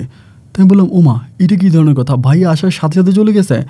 আমার যেটি তখন বলতেছে, তোর ভাবি তো আগেই প্ল্যানিং করে রাখছে, আগেই টিকিট কেটে রাখছে, গাড়ির টিকিট আগেই কাটা শেষ, এবং তোর যারা তো ভাই দেশে আসার সাথে সাথে একসাথে চলে গেছে। আমার মাথায় তখন ভাই আসমানটা ভেঙে পড়লো, কী রে, এটা কি? আমার যেটা তো মানে এই ঝর্ণার সাথে কথা ছিল কি, ও কাজটা করলো কি? ও আমারে বললো এক রাতে ওনার সাথে থাকবে, এক রাতে কথাবার্তা শেষ করে পরের রাতে আমার কাছে চলে আসবে, কিন্তু ওই রাতের বেলায় উনি আমার যেটা তো বাইরে নিয়ে কক্সবাজার চলে গেছে। আমি অপেক্ষা করতেছি তার ফোনে, আমি প্রতিটা মুহূর্তে ট্রাই করি, কিন্তু আমি ওইখানে আর কোনো লাইন পাই না। নাম্বারে কল দিলে নাম্বার বন্ধ, এবং একটা পর্যায়ে প্রায় এক সপ্তাহ পরে তারা তখন কক্সবাজার থেকে আসছে। এক সপ্তাহ পরে কক্সবাজার থেকে আসার পরে ভাবি একদিন পুকুর পাড়ে কী জানি ধুইতেছে, আমি পুকুরের অন্য পারে সাইকেল দিয়ে আসতেছি দোকান থেকে, ভাবিরে দেখে আমি তখন সাইকেলটা ওখানে দাঁড়া করে দৌড়ে আসছি। ভাবিরে দেখা, ভাবি আমারে দেখে উনি কেমন যেন একটু মুখটা কালো করে ফেললো। আমি বললাম, ভাবি আপনার মোবাইল বন্ধ কেন? বলে, তোমার ভাই আমার মোবাইল লয়ে গেছে। তা আমার ভাই আপনার মোবাইল লয়ে গেছে কেন? বলে, লয়ে গেছে তোমার সাথে কথা বলি এই জন্য। আমি বললাম, ওমা, এটা কী ধরনের কথা, আপনি আমার সাথে কথা বলেন তাই বলে কি ভাই মোবাইল নিয়ে যাবে? আর আপনি না বলছেন বাইরে ছেড়ে দিয়ে আমার কাছে চলে আসবেন? আমার বলে, তোমার ভাই জানালা দিয়ে তাকায় আছে, আমি তোমার পরে ফোন দেবো, এখন চলে যাও। এই কথা বলে ভাবি তখন আবার চলে গেল রুমে। কিন্তু রুমে চলে যাওয়ার পরে ওই সারা রাত কেটে গেল, আমার আর ফোন দিল না। পরের দিন সকালবেলা আমি আবারও ভাবির উঠানে গেলাম। উঠানে যাওয়ার পরে আমি ভাবিরই খুঁজতেছি, ওই সময় আমার শামসু ভাই দেখছে। শামসু ভাই দেখে আমার বলতেছে, কিরে এই সিয়াম, তুই এখানে চকরমকর করস কেন? আমি বললাম, সিয়াম ভাই, শামসু ভাই, ভাবি কই? বলে যে, ভাবিরে তোর কী দরকার? আমি বললাম যে, না, ভাবি কই, ভাবির সাথে একটু কথা আছে। বলো, তোর ভাবির লোকে তোর কী কথা আছে, আয় তো আমার সাথে আয়। এই কথা বলে ভাই তখন আমার টাইনা ভাবির সামনে নিয়ে গেছে, এবং ভাবির সামনে নিয়ে যাওয়ার পরে ভাবি তখন গালাগালি শুরু করছে আমার ভাইরে, মানে শামসু ভাইরে, তুমি ওরা আমার সামনে আনছো কেন, এই সে গালাগালি করতেছে। এবার ভাই বলে, যা এখান থেকে যা, আমি যাতে আমাদের বাড়ির ত্রিসীমানায় তোরা আর কোনোদিন না দেখে, যা এখান থেকে যা, দূরে থাপ্পড় দিয়ে ভাই তখন আমার বিদায় করে দিল। আমি তখন কোনো কিছুই বুঝতে পারলাম না, আরে ঘটনা কি? আমি তখন এইভাবে 2 দিন 3 দিন ওদের বাড়ির আশেপাশে পাগলা কুত্তার মতো ঘুরি। আমার মা তখন বিষয়টা বুঝতে পারছে। মা বুঝতে পারার পর আমি তখন মারে বললাম যে, মা আমারে বলে, কী হয়েছে বাবা, তোর ওই ঝর্ণা ভাবি তোর সাথে আসে না? আমি বললাম, আসা তো দূরের কথা, উনি আমার মোবাইলে রিসিভ করে না, মোবাইলে বন্ধ করে দিছে, আর ওনারা দেখলে উনি আমার সাথে কথা বলে না। আমার মা বলে, বাবারে, বর্তমান সময়ের মীর জাফর হচ্ছে তোর ওই ঝর্ণা ভাবি। আমরা যারা ফেরেস্তা মনে করতাম, কিন্তু সে ছিল আসলে একটা মানুষরূপী নিম শয়তান। আমি বললাম মা তুমি বলো কি? মা বলে হ্যাঁ, একটা সময় যখন তুই আমার ঘরে এসে বলছিলি তোর জ্যাঠাতো ভাই 10 লাখ টাকা দিয়ে তোর অন্য কোথাও জায়গা কিনে দিব এবং তোর বিদেশি নিয়ে যাইব, সে তার স্বামীর টাকা চিন্তা করছে তার স্বামীর 16-17 লাখ টাকা চলে যাবে, 16-17 লাখ টাকা চলে যাবে, এই জন্য 5-6 লাখ টাকার ভিতরেই মামলাটা মীমাংসা করলো এবং তার স্বামী 10 লাখ টাকা সে বাঁচাই দিল। আমি বললাম মানি? মা বলে খুব কৌশল করে তোর সাথে প্রেমের অভিনয় করে আমাদেরকে ওই গর্বিটা থেকে উঠাইছে, কারণ তুই যদি তোর জ্যাঠাতো ভাইয়ের জায়গাটা দিয়ে দিতি তাইলে তো ধর 10 লাখ টাকার জমিও আমরা পাইতাম এবং তুই বিদেশে চলে যেতে পারতি। এই জন্য নিজের স্বামীর টাকা সে রক্ষা করে ফেললো নিজের দেহ দিয়া। আমি বললাম মা তুমি এটা কী বলো? মা বলে হ্যাঁ, সে বেশ্যার চেয়েও খারাপ। আমি তখন কান্না করে বললাম মা আমি তো ঝর্ণা ভাবির অনেক ভালোবাসি। মা আমারা বলে ভালোবাসার ফাঁদে ফেলেই তোরে ফকির বানিয়ে দিছে। আমি বলি তাইলে মা এই যে আমাদের জন্য রান্না বান্না করা, তোমার হাত পা টিপে দেওয়া, তোমার জন্য এটা ওইটা নিয়ে আসা, আমাকে দোকানে ফুজি দেওয়া। আমার মা বলে তোরে দোকানে কয় টাকা পুঁছে দিছে, আমারে কয় টাকা রান্নাবান্না খাওয়াইছে, আর কয় টাকার তার স্বামীর সে সেভ করছে ওইটা চিন্তা কর। আমি তখন বুঝে গেলাম যে ভাবি আসলে আমার সাথে প্রতারণা করছে এবং ওইটা বোঝার পরে আমি আর নিজেকে ধরে রাখতে পারলাম না। আমি প্রচুর কান্নাকাটি করতেছি এবং ভাবির আমি আর দেখতে পাই না। এভাবেই সময়গুলো কাটতেছে। ভাবি আজকে এখানে কালকে ওখানে ওরকম ভাই নিয়ে ঘুরতেছে। এমন করে সময়গুলো কাটতে কাটতে হঠাৎ করে একটা পর্যায়ে শুনতে পেলাম যে ভাবি নাকি বিদেশ চলে যাবে, সৌদি আরব চলে যাবে ভাইয়ের সাথে, এবং এই নিয়ে তারা ঢাকায় দৌড়ে ঘুরতেছে, অ্যাম্বাসিতে পাসপোর্ট করতেছে। ভিতরে তখন খুব রাগ লাগলো যে ভাবি আমার সাথে এরকম বেমানিটা কেন করলো। একদিন আমার দোকানের সামনে দিয়ে ভাবি আসতেছে, ভাইরে নিয়ে রিক্সা দিয়ে। আমি তখন দোকানের সামনে দাঁড়াইছি। দাঁড়াই বললাম যে মানে একটু সাহস দিয়ে বললাম যে শামসু ভাই নাইম আসেন, কথা আছে। ভাবি বলে তোমার ভাই নামবে কেন, কি বলার এখানে বলো। আমি বললাম আপনি তো একটা বেইমান, কি বলবো, আপনাকে তো বলার মতো কিছু নাই, আপনি তো বর্তমান সময়ের একজন মির্জাফর, আপনি আমার সাথে প্রেমের অভিনয় করে আমার সাথে হোস্টি নষ্টি করে এরপরে আবার ভাইরে ধরলেন কেমনে, আপনার লজ্জা করে না? শুধু এটাই বলছি, আর অন্য কিছু বলি নাই। এতে ভাই মনে করেন লাফ দিয়ে রিক্সা থেকে নেমেই জুতা খুলে আমাকে পিটাইতে শুরু করছে। আমাকে এমন পিটাইছে, পিটে আমার এই দোকানের ভিতরে আমার চোখের সামনে আগুন লাগাই দিছে। তো ওনারা তো এলাকার ডন ছিল, এক কথায় বলতে গেলে শামসু ভাই, ওনার বাবারা, ওনার বাপ এই এলাকার ডন। এখন আমি তো আমার তো গরিব মানুষ, আমার কথা কেউ শুনবে না। আমার এই রানিং দোকানটার মধ্যে উনি তখন আগুন লাগাই দিছে। দোকানটার মধ্যে আগুন লাগাই দিল এবং আমি কোনো বিচারও পাইলাম না। এলাকার লোকজনের কাছে গেলাম যে ভাই আমার দোকান আগুন লাগাই দিছে। এলাকার কোনো মানুষ শামসু ভাইয়ের বিচার করার জন্য শামসু ভাইয়ের উঠানে আসলো না। এবার আমি আবার রাস্তায় ঘুরতে শুরু করি, মানুষের বাড়িতে, এখানে ওইখানে। তখন আমার মনটা পুরো ভেঙে গেল, আমার পৃথিবীটা পুরো অন্ধকার হয়ে গেল। আমার ওই ঝর্ণা ভাবি যে আমার সাথে এত বড় বেইমানি করবে এটা আমি কখনো স্বপ্নেও চিন্তা করতে পারি নাই। আমি তাকে আল্লাহর পরে বিশ্বাস করতাম, আমার সমস্ত বিশ্বাসগুলো সে মুহূর্তের মধ্যে ভেঙে দিল। এইভাবে সময়গুলো কাটতে আমি তখন একদিন মোবাইল ফোন নিয়ে বসে আছি। আমি নাম্বারটা চিনি না, হুট করে একদিন একটা নাম্বার থেকে আমার মোবাইলে কল আসছে। এই ঝর্ণা ভাবি তখন কিন্তু সৌদি আরবে চলে গেছে। সৌদি আরবে চলে যাওয়ার পর আমার নাম্বার একটা কল আসছে, আমি রিসিভ করছি। আমি বললাম যে কে? বলে আমি বর্ষা। তাই আমি বললাম বর্ষা নামের কাউকে তো আমি চিনি না। বলে ভাইয়া আপনার কি মুদি দোকান আছে? আমি বললাম হ্যাঁ মুদি দোকান আছে। তো বলে আপনার দোকানে কি মানে কি একটা জিনিসের কথা জানি বললো যেটা আছে কি না। তাই আমি বললাম না এটা তো বাজারে আছে, আমার দোকানে নাই। মানে এটা আমাদের পার্শ্ববর্তী গ্রামেরই একটা মেয়ে। পরে আমাকে বলো ও আচ্ছা ভাই এটার জন্যই কল দিয়েছিলাম, যে নাম্বারটা কই পাইছেন? বলে পাইছি, যেখানে পাইছি। এই মেয়ের কণ্ঠটা কিছুটা ঝর্ণা ভাবির মতো লাগছিল, মানে কণ্ঠটা কিছুটা ভাঙা টাইপের, মানে ইন্ডিয়ান নায়িকা হচ্ছে আপনার রানী মুখার্জির মতো ভাঙা টাইপের, ওই ভাবির গলার মতো লাগছিল। লাগার পরে আমার মেয়ের কণ্ঠটা ভালো লাগছে। তো যাই হোক দুপুরে মেয়ে কল দিল। তো রাতের দিকে, রাত্র প্রায় 10:30টার দিকে আমি তখন এই নাম্বারে কল ব্যাক করলাম। মনটা অনেক ভাঙা, তো কল দিলাম। পরে মেয়েটা রিসিভ করে বলতেছে ভাইয়া কে আপনি? আমি বললাম আপনি দুপুরে আমারে কল দিয়েছেন, আমি মুদি দোকানদার সিয়াম। বলে ও আচ্ছা হ্যাঁ ভাইয়া কেন ফোন করছেন? আমি বললাম না এমনি ফোন দিছি, আপনার সাথে একটু কথা বলতে ইচ্ছে করতেছিল, আপনার কণ্ঠটা আমার একটা পরিচিত মানুষের মতো লাগতেছে। তো আমাকে বলে যে না ভাইয়া কল দিয়েন না, আমার বাসায় সমস্যা আছে, আমার আব্বা অনেক মাইন্ড করে, কল দিয়েন না। এটা বলে লাইনটা কেটে দিছে। লাইনটা কেটে দেওয়ার পরে আমার মনটা তখন কেমন যেন খুব নরম হয়ে গেল। পরের দিন সকালে গিয়ে আবার দোকান খুলছি। দোকান খোলার পরে এই মেয়েটা আমার আবারও কল দিচ্ছে আমার নাম্বারে। কল দিয়ে বলতেছে ভাইয়া আপনি কি কালকে রাতে রাগ করছেন আমার কথায়? আমি বললাম না রে বোন, রাগ করবো কেন, আপনার মোবাইল আপনি মানা করছেন কল দেওয়ার জন্য, এই জন্য আর কল দিলাম না। পরে আমরা বলি প্লিজ ভাইয়া রাগ করেন না, আসলে কালকে রাতে আপনার কণ্ঠটা শোনার পরে না আমার মনটাও কেমন যেন একটু নরম হয়ে গেল। আপনি খুব নরমভাবে কথা বলছেন এবং এরকম করে বললেন যে আপনার একটা প্রিয় মানুষের কণ্ঠের মতো আমার কণ্ঠটা, মানে আপনার সাথে এরকমভাবে কথা বলাটা আমার ঠিক হয় না, আমার খুব খারাপ লাগতেছিল, মানে ভিতরে অনেক কষ্ট কাজ করতেছিল, এই জন্য আবার কল দিলাম আপনাকে সরি বলার জন্য। আমি বললাম না সরি বলার কিছু নাই, তো ঠিক আছে। তুমি আমারে বলে ভাই কিছু মনে করেন না, আপনার যদি আমার সাথে কথা বলতে মন চায় তাহলে আপনি আমারে কল দিয়েন, এবং আপনার যখনই মন চাইবে আমাকে তখনই কল দিন, কোনো সমস্যা নাই, আমি আপনার সাথে কথা বলবো। তো দেখলাম যে মোটামুটি এখান থেকে একটা গ্রিন সিগন্যাল আমি মেয়েটার কাছ থেকে পাইলাম। পাওয়ার পরে এরপর থেকে আমার মাঝে মাঝে যখন মনটা খারাপ লাগে 2 দিন পর তারে ফোন দিই, তার সাথে কথা বলি, এবং সেও আমার সাথে মোটামুটি ভালো করেই কথা বলে। ওই সময় সালটা ছিল আপনার 2009 কি 10 সালের মধ্যে, ওরকম একটা সময়। তো সে সময় বাটন সিস্টেম ফোনগুলোই ছিল, আপনার অ্যান্ড্রয়েড ফোনগুলো বের হয় না, যেরকম ভিডিও কল বা মোবাইলের কল, মানে আপনার যেই ফেসবুক, ইনস্টাগ্রাম বা এই ধরনের অ্যাপসগুলো তখন বের হয় না, সবই বাটনওয়ালা মোবাইলে বেশিরভাগ মানুষের হাতে ছিল। তো আমার কাছেও বাটন ফোন, ওইখানেও বাটন ফোন, এরকম করে তার সাথে আমার কথাবার্তা হতো। তা কথাবার্তা হতে হতে মানে দুজনের মাঝে মোটামুটি এক ধরনের একটা মানে আলাপচারিতা হচ্ছিল, মানে বন্ধুত্বপূর্ণ আলাপচারিতা। এরকম আলাপচারিতা হতে হতে একদিন আমি আমার জীবনে ঘটে যাওয়া ঘটনাগুলো তার সাথে শেয়ার করলাম। মানে এই যে শামসু ভাই, তারপর ঝর্ণা ভাবি আমার সাথে যা যা করছে, আমার সাথে যে বেইমানিগুলো করলো, আমার সাথে যে প্রতারণাগুলো করলো, আমাদের ঘর বাড়ি ভেঙে দিল, বা আমাদের যে আমার বাবার কোটি কোটি টাকার সম্পদ আমার যেটা ভোগ করতেছে ওইগুলোর মধ্যে আমাদেরকে যেতে দেয় না, বা আমার জীবনে যে অনাকাঙ্ক্ষিত ঘটনাগুলো, এই সবগুলো ঘটনা আমি তখন, ওই মেয়েটার নাম ছিল বর্ষা আর আমার ভাবির নাম ছিল ঝর্ণা, তো দুইটা নামের মাঝেও কেমন জানি মিল আছে। তো আমি তখন বর্ষার কাছে এগুলো বললাম, বলার পরে বর্ষও খুব মন খারাপ করলো। ও পড়াশোনা করতো, মাদ্রাসায় পড়তো, তো অনেক খারাপ লাগলো। ও বলে আসলে মানুষ মাত্রই তো বেঈমান, এখন কি আর করবেন বলেন, আপনার ভাবি আপনার সাথে এরকমটা করছে, আল্লাহ হয়তো ওনার বিচার করবে। তো এই যে আমি একটা মন ভাঙা মানুষ ছিলাম, এই মন ভাঙা মানুষটারে ওই বর্ষা মোটামুটি খুব একটু সময় দিত। আমি যখনই ফোন দিতাম, সে যতই কাজের মধ্যে থাকতো, যতই ব্যস্ততার মধ্যে থাকতো, ও আমাকে টাইম দিত, মোবাইল ফোনটা নিয়ে একটু সাইডে যাইতো, আমার সাথে একটু একটু করে কথা বলতো। সর্বদিকে তার সাথে আমার মোটামুটি ভালো একটা মানে সম্পর্ক তৈরি হলো, ভালো একটা কথাবার্তা, ভালো একটা আন্ডারস্ট্যান্ডিং তৈরি হলো। এমন করতে করতে খুব ভালো একটা অবস্থানে চলে গেলাম। তো চলে যেতে যেতে তার সাথে কথা বলি, সে আমার সাথে কথা বলে, আমিও কথা বলি। এমন করতে করতে এক ধরনের একটা ভালো লাগা থেকে একটা ভালোবাসার সম্পর্ক তৈরি হয়ে গেল। মানে ওর সাথে কথা না বলে থাকতে পারি না, আমার ভালো লাগে না।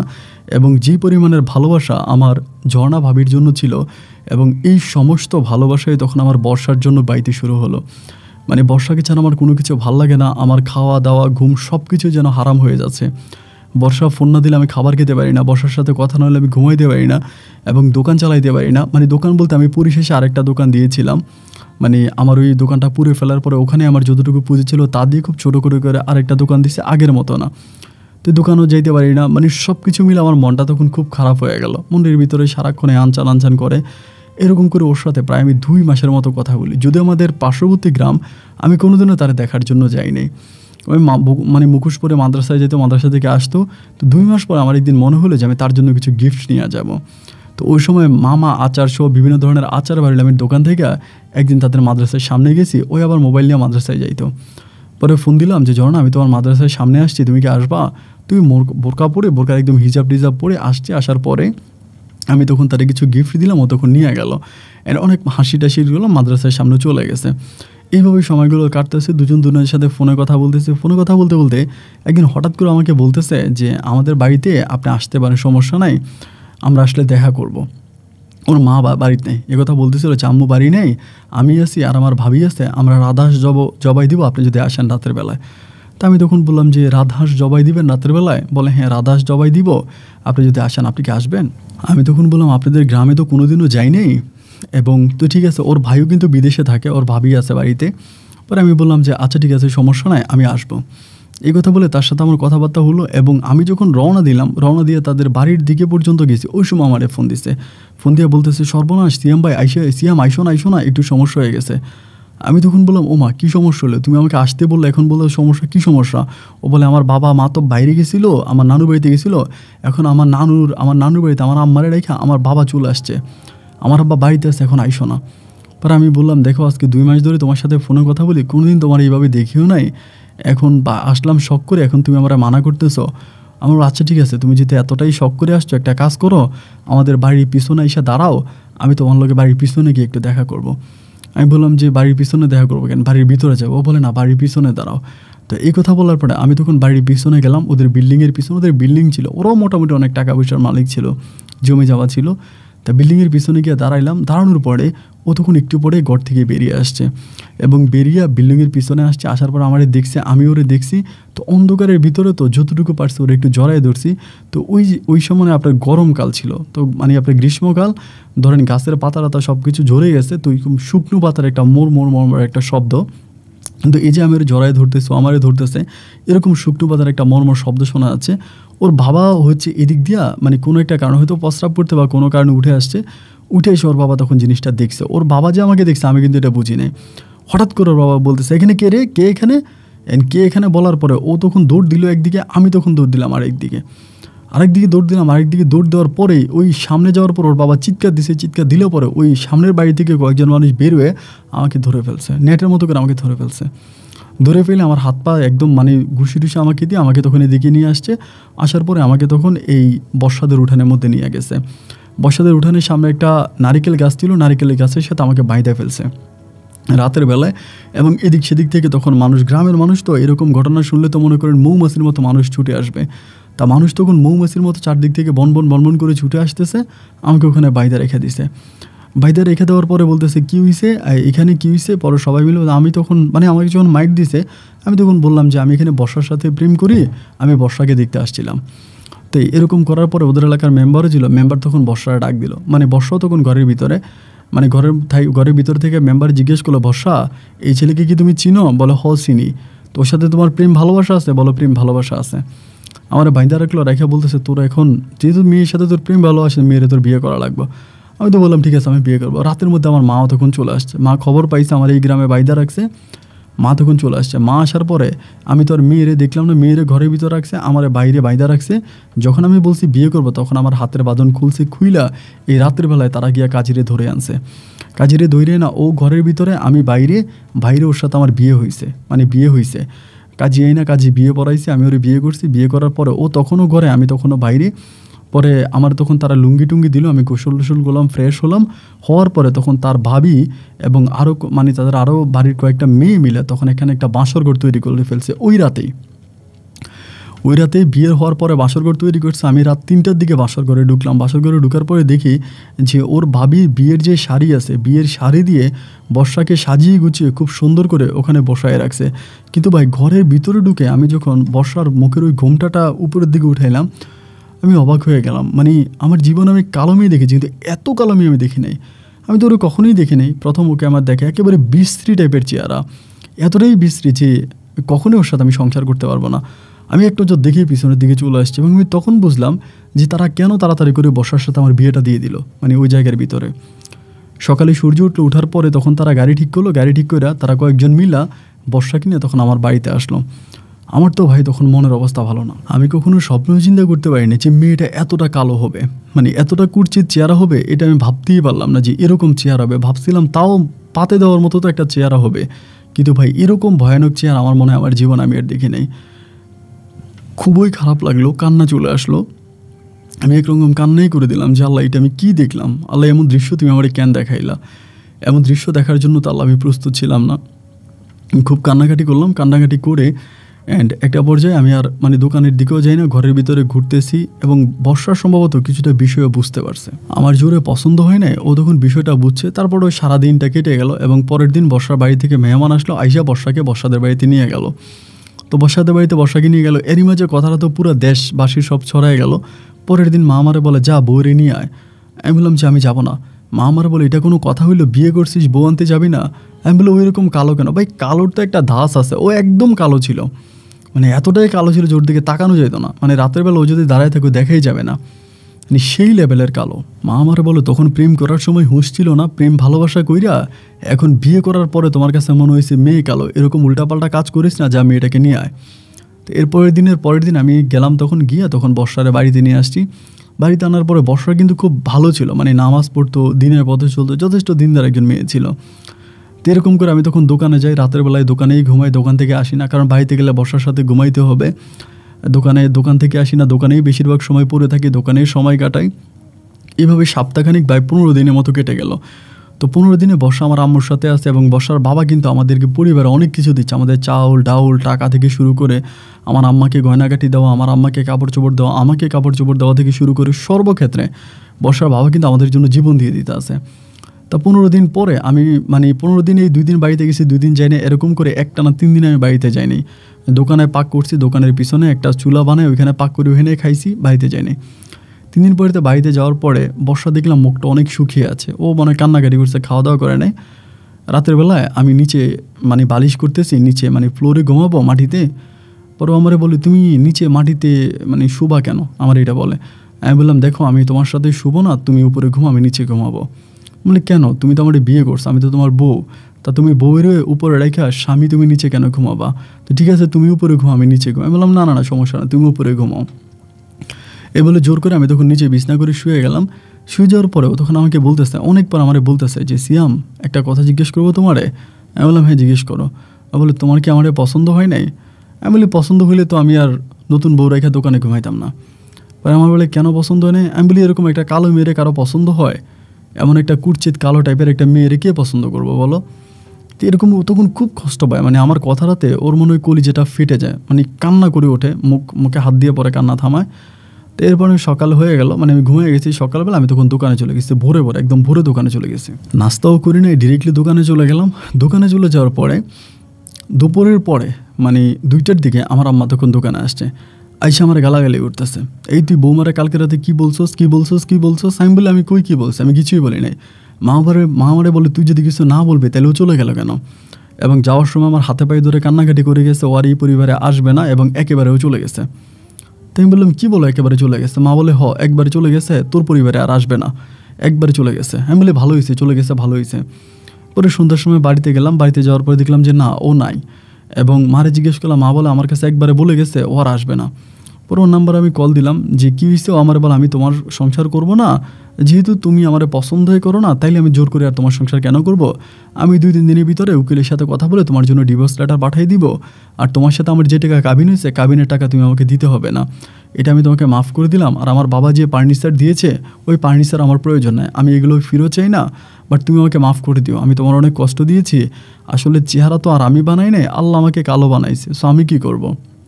আমি দুনিয়াতে কালো হয়ে জন্মাইছি, এই জন্য তোমার কাছে মাপ চাই, তুমি আমাকে ক্ষমা করে দিও। আমার তখন বিষয়টা খুব খারাপ লাগলো। রাতটা কোনো মতে কেটে গেল। পরের দিন সকালবেলা আমি তখন দোকানে গেছি। দোকানে যাওয়ার পরে আমাদের এলাকার মোটামুটি অনেক লোকই আমার দোকানে বসে। তখন আমি চায়ের ব্যবস্থাও করতাম সকালবেলা। তো সবাই চা খাচ্ছে, আর সেখানে একটা লোক হঠাৎ করে আমার বলতেছে, আরে বেটা সিয়াম তুই তো বেটা পাগল। তো সবাই মোটামুটি জেনে গেছে যে আমার বউ চলে গেছে, এটা জানাজানি হয়ে গেছে। জানাজানি হয়ে যাওয়ার পরে সেখানের একটা লোক আমার বলতেছে, তুই বেটা পাগল, তোর মাথায় কোনো বুদ্ধিশুদ্ধি নেই, মেয়ে কালো তাতে কী হয়েছে, কিন্তু মেয়ের বাবার কি ধন সম্পদ অভাব আছে? আরে বেটা তুই বিদেশে চলে যেতি, মেয়ের বাবারে ধৈর্য কোনো মতে টাকা ঢুকে নিয়ে তুই বিদেশ চলে যেতি, তুই এইভাবে কতদিন থাকবি, এইভাবে কতদিন দোকানদারি করবি? এখানে দোকানদারি করে কি কোনো লাভ হয়? মাস শেষে যা ইনকাম করিস তা তো নিজে খাইয়ে চলতে পারস না, এখানে দোকানদারি করে কি করবি? মেয়ের বাবা তোরে লাখ টাকার ফার্নিচার দিছে এবং তোর জন্য ঘড়ি এটা ওইটা, তোর মায়ের গয়নাগাটি দিছে, তুই মেয়ের জামারি ধরে তোর বিদেশে নিয়ে যেতি, বিদেশ চলে যেতি, প্রয়োজনে বিদেশ যেয়ে মেয়েরে ছাড়িয়ে দিতি, সমস্যা কি, বিদেশ তো চলে যেতি। পরে আমার ভিতর হঠাৎ করে মনে হলো যে আরে কথা তো ঠিক, তবে ওরা আমি ছাড়বো না। ওই যে লোকগুলো আমারে বললো যে কালো হইলে কালো তাতে কী হয়েছে, আমি ওরা নিয়ে আসবো এবং ওর বাবারে ধরে আমি বিদেশ চলে যাব। এই প্ল্যানিং করে এর পরের দিন আমি ডিরেক্টলি ওদের বাড়িতে গেছি। আবার বর্ষাদের বাড়িতে, আমার শ্বশুর বাড়িতে যাওয়ার পরে আমার শ্বশুর তো আমাকে দেখে খুব মুখ কালো করে রাখছে। উনি শুনছে আর কি, বুঝে গেছে, মেয়ের মুখ থেকে মনে হয় শুনছে, মেয়ে মনে হয় বলে দিছে যে আমি এরকম ঘটনা করছি। উনি মুখ কালো, আমার সাথে কথা বলে না। দুপুরবেলা আমি আমার শাশুড়িরে বললাম যে আম্মা বর্ষারে বললেন রেডি হইতে, আমি বর্ষায় নিয়ে যাবো। বলে বাবা তুমি বর্ষায় নিবা, বর্ষা তো যাবে না। আমি পরে ওরে ঘরে যেয়ে ধরলাম, আমার ভাবিরে বললাম যে ভাবি আমার ভুল হয়ে গেছে, আমার হয়তো ওর সাথে এক কথা দুই কথা কথা কাটাকাটি হয়েছে, আপনি একটা কাজ করেন, আপনি ওরে বলেন আসতে, আমি ওরে নিয়ে যাবো। তোর ভাবি তখন ওরে বুঝাইলো যে যা হবার তা হয়েছে, এখন যেহেতু নিজে আসছে তোরে নিয়ে যাওয়ার জন্য, এখানে তোর পিছনে হাঁটাটা ঠিক হবে না, তুই যা। তাই ভাবিও যখন বুঝাইলো খুবভাবে, পরে ও বললো যে আচ্ছা ঠিক আছে ও যাবে। পরে রেডি হলে আমি ওরে নিয়ে আসলাম। এইভাবে মাসখানেক আমি ওর সাথে সংসার করলাম। মাসখানেক সংসার করার পরে একদিন আমি বললাম যে বর্ষা তুমি তো জানো আমি একটা দোকানদারি করি, তোমার বাবা আমারে কয়েকদিন পর না চাউল দেয়, ডাউল দেয়, টাকা দেয়, এগুলো আমার ভালো লাগে না। তোমার বড় ভাই তো বিদেশে আছে, তোমার বড় ভাইয়ের সাথে কথা বলে নাহলে আমাকে একটু বিদেশে যাওয়ার ব্যবস্থা করে দাও। ওর বড় ভাই ওই সময় কাতারে থাকতো। পরে আমার বলো আচ্ছা ঠিক আছে, এটা তো ভালো কথা, আমি ভাইয়ের সাথে কথা বলবো। ও তখন ওর ভাইয়ের সাথে কথাবার্তা বলে, ওর ভাইয়া তখন বলে যে ঠিক আছে তোর জামাইয়ের পাসপোর্ট করতে বল। পরে আমি পাসপোর্ট করলাম। পাসপোর্ট করার পরে কিছুদিনের মাঝে ও তখন আমার জন্য পাসপোর্টের কপি ওর ভাইয়ের জন্য পাঠাই দেয়, আমার পাসপোর্ট কপি, এবং আমার একটা সময় ভিসা লেগে যায়। এবং আমার বিদেশে যাওয়ার সমস্ত রকমের খরচ, ইভেন আমি যে জুতাগুলো কিনলাম, আমার জুতাগুলোও কিন্তু মানে বর্ষার বাবা কিনা দেয় আর কি, জুতা টুতা সব কিছু কিনে দেয়, ভাইয়ের টিকিট কেটে দেয়, ভাইয়ের টিকিটে আমি তখন কাতারে চলে যাই। এবং আলহামদুলিল্লাহ কাতারে যাওয়ার পরে আমার অনেক ভালো লাগে, মানে উনি আমাকে যেই কাজে নিয়ে যায়, একটা চকলেট কোম্পানিতে নিয়ে যায়, আমি তো ওই কোম্পানিতে কাজ করি, ভাই ওই কোম্পানিতে কাজ করে, আমার দিনটা তখন রাতারাতি সম্পূর্ণভাবে পাল্টে যায়, আমার আর অভাব অনটন হয় না এবং প্রচুর টাকা পয়সা কামাই। 2 বছর পরে আমি তখন বাড়িতে আসি।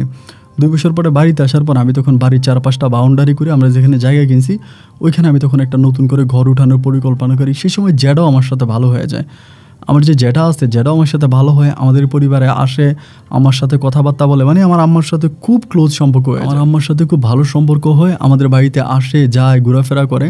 2 বছর পর আমি গেছি, জ্যাঠাও আমাকে জড়ায় ধরে কান্নাকাটি করছে, তুই মন খারাপ করিস না, এরকমভাবে মানে আমাদের উপরে অভিযোগ রাখিস না, যা হবার তা হয়েছে সব ভুলে যা। জ্যাঠাও আমাকে অনেক আদর করলো। তো 2 বছর পর আমি দেশে আইসা আমার বউ বর্ষার সাথে ছিলাম, মানে মোটামুটি ভালো করেই ছিলাম, কিন্তু কোনো বাচ্চা কাচ্চা হয় নাই। 2 বছর পরে 3 মাস থেকে আমি পুনরায় আবারও চলে গেলাম। পরে 1.5 বছর ছিলাম। 1.5 বছর থাকার পরে আমার যেই সম্বন্ধী ছিল আর কি, মানে বর্ষার বড় ভাই, উনি আমার বলতেছে যে ভাইয়া আপনি আবার দেশে যান, দেশে গিয়ে আরও কয়েকটা মাস থাইকে আসেন, কারণ কোম্পানিতে এখন কাজের চাপ কম। পরে 1.5 বছর পর আমি একটা লম্বা ছুটি নিয়ে আসছি, প্রায় 4 মাসের মতো থাকবে এরকম একটা ছুটি নিয়ে আসছি। তো 4 মাসের ছুটি নিয়ে আসার পরে ওই বর্ষার সাথে যখনই আমি ঘুমাই বা থাকি, মানে আমার ভিতরে কোনো রকমের ফিলিংস আছে, মানে চেহারাটা একদম কালো, অনেক কালো, এত কালো চেহারা ভালো লাগে না। এরকম করতে করতে আমার জ্যাঠার সাথে কিন্তু তখন আমার সম্পর্ক খুব ভালো। আমার জ্যাঠার সাথে সম্পর্ক অনেক ভালো, জায়গা সম্পত্তি ছাড়াও জ্যাঠা আমাকে খুব ভালোবাসে, আমিও ভালোবাসি। আমার বাবার ভাই তো, বাবার গায়ের গন্ধ তো ওনার গায়ে আছে, ওই হিসেবে ওনার সাথে আমার সম্পর্কটা আবার আগের মতো মধুর হলো। তো এরকম করতে করতে একদিন দুষ্টমি করে আমি জ্যাঠা আমার সাথে তখন খুব ফ্রি আর কি, অনেকটা ফ্রি হয়ে যায়। পরে আমার বলি, কিরে সিয়াম, তোর বউ তো কালো, তোর সংসার জীবন কেমন, ভালো?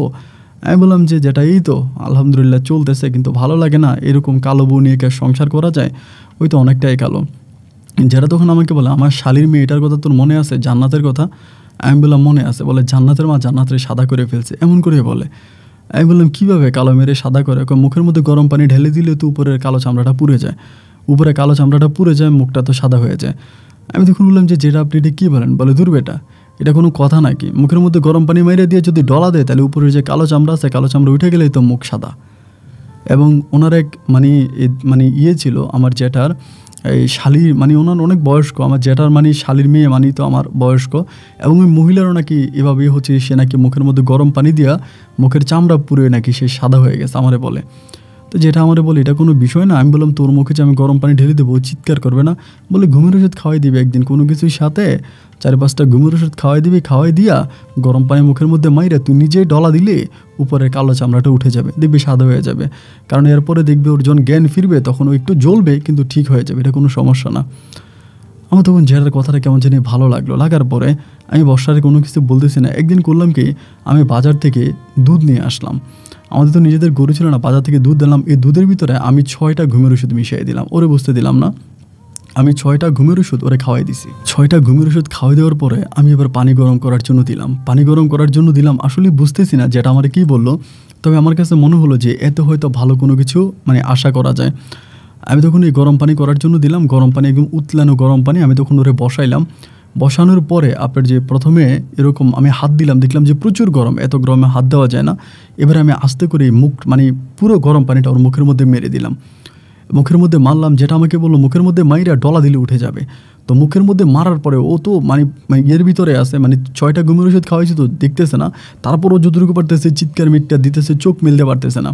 আমি তখন মুখে ডলা শুরু করলাম, আপনার কাপড় দিয়ে যখন ডলা দিলাম তখন দেখলাম যে চামড়া উঠে যাচ্ছে, মুখের সাথে যে চামড়া ছিল চামড়া উঠে যাচ্ছে এবং মাংস উঠে যাচ্ছে। একটা পর্যায়ে আমি ভয় পেয়ে গেলাম, আল্লাহ এরকম হয়ে গেল কেন? আমি তখন মারা ডাকা শুরু করলাম, মা মা মা আসো। তো মা তখন দিছে চিৎকার, ওয়াল্লাহ এটা কি? মা চিৎকার দিছে। তো পাশের সাথেই তো হচ্ছে দোকান আছে এবং হচ্ছে বাজারে মানুষ আছে, হেরে যাচ্ছে, তারা তখন সবাই দৌড়ে আসছে, আইসে দেখতেছে মুখ দিয়ে অজরে রক্ত বেরিয়ে আছে। মুহূর্তের মধ্যে খবর চলে গেল ওর বাবার কাছে, বর্ষার বাবার কাছে। তখন বর্ষার বাবার কাছে খবর যাওয়াতে বর্ষার বাবা তখন দৌড়ে এসে দেখতেছে মেয়ের অবস্থা খারাপ, তারা সাথে সাথে অ্যাম্বুলেন্স খবর দিয়ে ওরা হসপিটালে নিয়ে গেছে। এদিক দিয়ে ওরা হসপিটালে নিয়ে গেছে, ওই দিক দিয়ে তারা থানাতে ফোন করে দিছে এবং প্রায় আধা ঘন্টার ভিতরে পুলিশ এসে আমাকে হ্যান্ডকাপ করে থানাতে নিয়ে গেল। এবং থানাতে নিয়ে যাওয়ার পরে বর্ষার বাবা তখন, আমার শ্বশুর তখন আমার নামে একটা হত্যা মামলা দায়ের করলো এবং হত্যা মামলাটা হওয়ার পরে আমার বিদেশটা বন্ধ হয়ে গেল। আমি জেলে ঢুকে গেলাম। আমি কাউরে বুঝাইতে পারলাম না যে আমি বর্ষাকে সাদা করার জন্য, বর্ষাকে ফর্সা করার জন্য আমি ওর মুখে গরম পানি দিছি, আসলে ওকে মেরে ফেলার জন্য না। এটা কাউকে বুঝাতে পারলাম না। স্ত্রীকে হত্যার প্রলোভনে আমার তখন 2 বছরের জেল হয়ে গেল। যে আমি স্ত্রীকে মার্ডার করতে গেছিলাম, হাফ মার্ডার হিসেবে 2 বছর জেল। এই 2 বছর আমি তখন জেলের মধ্যে ছিলাম। 2 বছর জেলে থাকা অবস্থায় 1 বছর 4 মাসের মাথায় আমার আম্মাজান মারা যায়। আমার আম্মাজান মারা যায়। আমি তখন আম্মাকে মাটি দেওয়ার জন্য বাড়িতে আসি, মানে আমাকে নিয়ে আসে পুলিশ। আমি হ্যান্ডকাপ পরা অবস্থা আমার মায়ের মাটি দিই, মাটি দিয়ে আবারও জেলে যাই। 2 বছর আমার সাজা শেষ হওয়ার পরে 2 বছর পরে আমি পুনরায় আবারও বাড়িতে আসি। বাড়িতে আসার পরে বর্ষার কিন্তু তখনও বিয়ে হয় না, তবে ওর মুখটা একদম নষ্ট হয়ে গেছে, একদম নষ্ট হয়ে গেছে। তো আমি মানে বিভিন্নভাবে বর্ষারে বোঝানোর চেষ্টা করি যে দেখো, আমার যেটা আমাকে বলছে যে গরম পানি মুখে মেরে ডলা দিলে উপরে চামড়াটা, কালো চামড়াটা পুড়ে যাবে, উঠে যাবে, তার ভিতরের চামড়াটা তো সাদা, আমি তোমার সাদা চামড়া, তোমার চেহারা সুন্দর হয়ে যাবে, এটা মনে করে আমি গরম পানি মাখছি। এইসব কথা শুনে বর্ষা হাসে। বর্ষা বলে, এইসব কোনো কথা? আসলে তুমি আমাকে মেরে ফেলার পরিকল্পনা করছিলা? তুমি তো এখন বিদেশে গেছো, তোমার লাখ লাখ টাকা হয়েছে, এখন তুমি অন্য মেয়ে বিয়ে করবা, এই জন্য আমাকে মারার পরিকল্পনা করছিলাম। এই ঘটনার পরে আজকে প্রায় 8 বৎসরের মতো হয়ে গেছে। 8 বছর কেটে গেল, বর্ষ আর কোথাও বিয়ে বসলো না, এবং আমিও বিয়ে করলাম না। আমার ওই বাপের ভিটার ভিতরে আমি এখনও সেই ঝিমিয়ে ঝিমিয়ে মানুষের কাজ কাম করে আবারও ওইখানে মুদি দোকান দিয়ে চলতেছি, এবং বর্ষাকে আমি ফিরে পেতে চাই। আমি বারবার বর্ষারে বলি, তোমার চেহারা যেমনই হোক আমার কোনো সমস্যা নাই, আমি তোমাকে বিয়ে করব। কিন্তু ও আমাকে একটা কথাই বলে, আমি নাকি ওকে মেরে ফেলার জন্য ওর মুখে গরম পানি দিয়েছিলাম। তো মেরে ফেলার জন্য মুখে গরম পানি কেন দিব? একটা মানুষকে মারার জন্য তো মুখে গরম পানি দিতে হয় না। শত বোঝানোর পরেও বর্ষার আমার পক্ষে আসলো না, বর্ষা রাজি হলো না, আমি বর্ষাকে রাজি করাতে পারলাম না। আমার মনটা অনেক খারাপ হয়ে গেল, আমার কিছু করার ছিল না। আসলে আমার যেটা কোন বুঝে আমাকে এরকম একটা যুক্তি দিল, আর আমিও বা কেন যেটার যুক্তি ধরে এরকম একটা ভয়ানক কাজ করতে গেলাম। আমি আমার এলাকা, গ্রামবাসী কোনো লোকেরই বুঝাইতে পারলাম না যে আমি বর্ষাকে মেরে ফেলতে চাই নাই, আসলে বর্ষাকে আমি ফর্সা করতে চেয়েছিলাম। আমার জীবনটা এখন বেতাস একটা জীবনের ভিতরে কাটতেছে। আমি জানি না আপনি আমার কথা বিশ্বাস করবেন কি না, তবে আমি আল্লাহকে সাক্ষী করে বলি, আমি বর্ষাকে মেরে ফেলার জন্য আমি বর্ষার মুখে গরম পানি দেই নাই।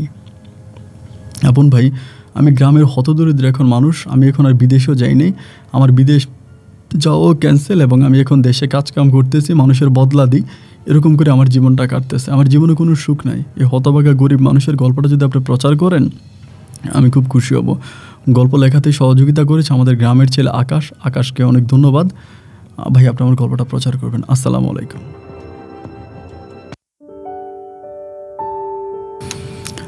বন্ধুরা, শুরুতেই সবাইকে অনেক ধন্যবাদ এতক্ষণ পর্যন্ত আমার সাথে থেকে বরিশালের ছেলে সিয়ামের জীবনের বাস্তব গল্পটা শোনার জন্য। আমি গল্পর শুরুতে আপনাদেরকে বলেছিলাম যে জীবনের গল্পের অনুষ্ঠানে আমি এক ভিন্ন রকম গল্প পেয়েছি, এবং এই গল্প শুনে আমি কি হাসবো না কাঁদবো ঠিক বুঝতে পারছি না। আসলেই তাই, গল্পের শেষের দিকে আমি খুব অবাক হয়ে গেলাম যে প্রায় এত বয়স্ক টাইপের একটা ছেলে, সে কিভাবে, কোন যুক্তিতে, কোন বুঝে তার নিজের স্ত্রীর মুখের ভিতরে সে গরম পানি ঢেলে দিয়ে স্ত্রীর মুখের উপরের কালো চামড়া সে উঠানোর চেষ্টা করেছে। তো সে অনেক বড় সার্জারি ডাক্তার আমার কাছে মনে হচ্ছে, তা না হলে এরকম পরিকল্পনা এভাবে কেউ করতে পারে না। হয়তো অনেকের কাছে মনে হবে যে ভাই এটা কীভাবে সম্ভব, আসলে এটাই সম্ভব। আমি এরকম অনেক বোকাদেরকে মানে আমাদের এই সমাজে দেখতে অনেকটা ছোট্ট ঘটনার কথা মনে পড়ে গেছে, কেউ হাসবেন না। আমি একবার ফ্লাইটে করে কোথায় জানি যাচ্ছিলাম, ঢাকা থেকে আমি মিডল ইস্টের কোনো একটা দেশে যাচ্ছিলাম, চট্টগ্রাম এয়ারপোর্ট থেকে। তা আমার উইন্ডোর পাশেই হচ্ছে একটা ছেলে বসলো বাড়ি চিটংয়ের। তো আমি ওরা বললাম যে ভাই আমি উইন্ডোর পাশে বসি, তুমি এ পাশে বসো, মানে এমনি বললাম আর কি, অনেক বছর, বেশ কয়েক বছর আগের কথা। তো বলে যে না, আমি উইন্ডোর পাশে বসবো, আপনাকে বসতে দিব না। তাই আমি বললাম ঠিক আছে। তো প্লেনটা কিন্তু যখন আকাশে উড়ে, যারা প্লেন চড়েছেন তারা বুঝবেন, আকাশে উঠলে কিন্তু একটা মোচড় দেয়, মানে একটা টার্ন নেই, ইউটার্নের মতো টার্ন নেই, ওই টার্নে কিন্তু বিমানটা একদম একটু কাত হয়ে যায়। তো বিমানটা যখন কাত হয়ে যাচ্ছিলো, এই ছেলে বলছে ভাই ভাই ভাই আমি তো পড়ে যাবো এখানে। আমি যে তোমাকে বলছিলাম না তুমি পড়ে যাবা, তো তুমি এদিকে আসো। বলো ও ভাই আপনি এদিকে আসেন, আপনি জানালার পাশে বসেন। তা এরকম জানালার পাশে বসার পরে তাও বিমান চলতেছে। ছেলে আমার বলতেছে, ওই কিন্তু ওই দিক দিয়ে আবার জানালা দিয়ে তাকায় আছে। পরে আমার বলে ভাই এই জানালাটা তাকায় আছে, জানালা এখন তো বাইরে দিয়ে ধুলাবালি বা আপনার বাইরে দিয়ে যে কুয়াশা পড়ে দেখা যাচ্ছে না বাইরে। তা আমাকে বলে ভাই জানালাটা একটু খুলে বাইরটা একটু পরিষ্কার করে দেন, মানে বিমানের জানালাটা খুলে বাইরের দিকে একটু আমাকে হচ্ছে দিছে, ও রুমাল দিছে, যে আপনি রুমালটা দিয়ে জানালাটা একটু পরিষ্কার করে দেন, তাহলে আপনি আর আমি বাইরে খুব ভালো দেখব। তো এরকম বোকা মানুষও দুনিয়াতে আছে। এটা যে সিয়াম যে এটা করেছে, এটা হ্যাঁ এই টাইপের লোকও দুনিয়াতে আছে, এবং আছে বলেই দুনিয়াটা এখন এত সুন্দর। সত্যি কথা, দুনিয়াটা এত সুন্দর। যাই হোক, বর্ষা হয়তো আর সিয়ামের কাছে ফিরবে না, কারণ এটা বর্ষাকে বিশ্বাস করানো কোনো অবস্থায় সম্ভব নয় যে বর্ষাকে ফর্সা করার জন্যই তার মুখে গরম পানি দেওয়া হয়েছিল। সিয়াম ভালো থাকুক। আমি বলেছিলাম যে নতুন করে বিয়ে করার জন্য, ওর বাবা মা তো আর কেউই রইল না, অসহায় ছেলেটার জন্য খারাপও লাগে। আল্লাহ ওর জীবনের শান্তি বয়ে আনুক, ও একটা ভালো মেয়ে দেখে বিয়ে শাদী করুক, সংসার করুক, এই শুভকামনায় আজকের মতো আমি এখন এখানেই বিদায় নিচ্ছি। বন্ধুরা, এই গল্প নিয়ে আপনাদের কোনো মন্তব্য থাকলে কমেন্ট বক্সে লিখবেন, আমি চেষ্টা করবো রিপ্লাই করার জন্য। সবাই ভালো থাকবেন, সুস্থ থাকবেন। আল্লাহ হাফেজ অ্যান্ড আসসালামু আলাইকুম।